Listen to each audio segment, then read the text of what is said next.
hoje através de uma peça. A peça será a mensagem da noite. Eu gostaria que você prestasse bem atenção em tudo que for retratado aqui, tudo que for apresentado aqui nessa noite. Fique atento, porque desde o início do culto Deus já veio dizendo: não vai ser a mesma coisa. O inimigo pensou, vai ser a mesma coisa, sabe? Aquele mês, aquele ano, aquela semana que você diz assim: vai ser a mesma coisa, eu vou lá, mas vai ser a mesma coisa, vai ser do mesmo jeito, eu vou entrar e vou sair, vai ser do mesmo jeito. Mas nessa noite Deus já quebrou isso aqui no início do culto. Não vai ser a mesma coisa. Esse ano não vai ser o mesmo que o ano que passou. Esse ano é vida nova, um plano novo, um objetivo novo, uma história nova para a tua vida nessa noite. Só quem recebe adora, só quem recebe glorifica, só quem recebe se liga com ele nessa noite, porque Deus tem uma nova história para você.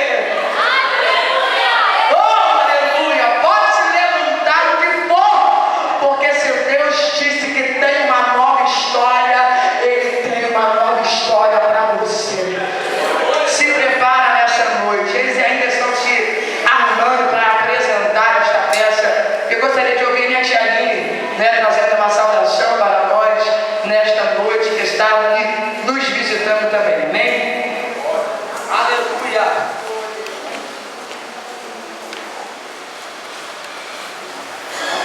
Paz do Senhor para os jovens, amém?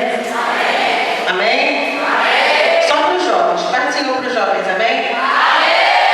Agora só porque já passaram de 100. Vou fazer algo para vocês aqui, rapidamente. O Senhor colocou no meu coração de fazer um estudo para os meus jovens lá na minha igreja.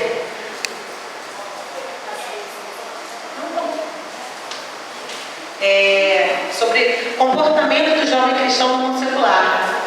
E no livro de Lucas, capítulo 7, versículo 39, o título diz assim: a pecadora que ungiu os pés de Jesus.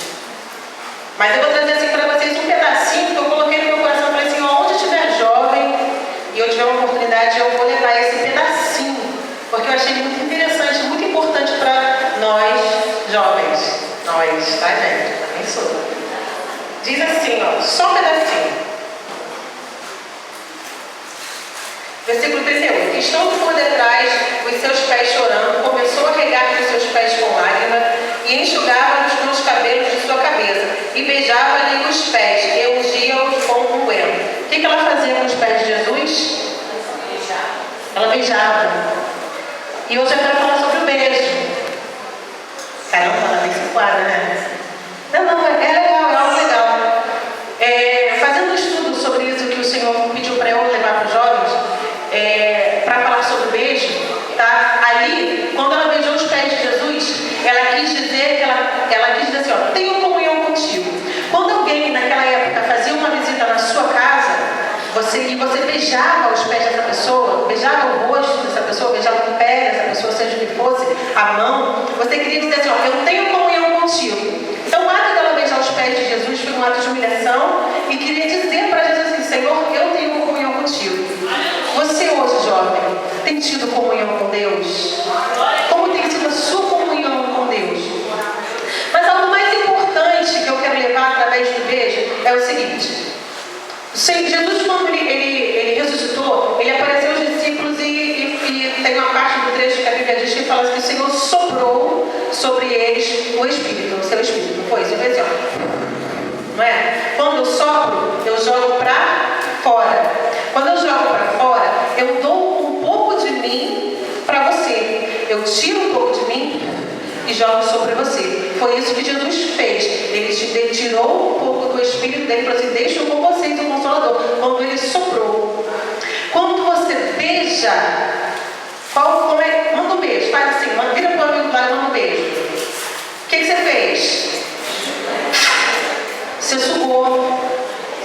O ato de beijar, quando você beija alguém, você suga. E no mundo espiritual não é diferente. No mundo espiritual, quando você beija alguém no mundo material você suga algo dessa